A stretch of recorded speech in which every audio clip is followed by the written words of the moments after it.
అందుకే సౌందర్యలహరిలో శంకరాచార్యులు వారు అంటారు, అవిద్యానామంతస్తిమిరమిహిరో ద్వీపనగరి జడానాం చైతన్య స్తబక మకరంద శృతిధిరి దరిద్రాణం చింతామణి గుణనికా జన్మజలధౌ నిమగ్నానాం దంష్ట్రా మురళిపు వరాహస్య భవతి అంటారు.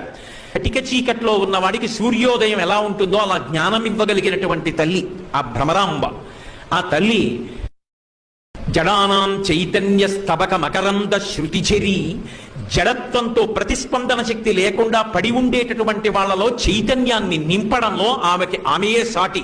దరిద్రాణం చింతామణి గుణనిక, ఎంత దరిద్రుడైన ఆవిడ నామములున్నాయే లలితా సహస్రనామాలు, లలితా అష్టోత్తరం, ఉమా అష్టోత్తరం, అవి చింతామణి గుణనిక, చింతామణి పేరు ఆవిడ నామాలు.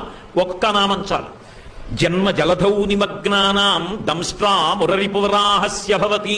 ఒకనాడు సముద్రంలో మునిగిపోయినటువంటి భూమిని పైకి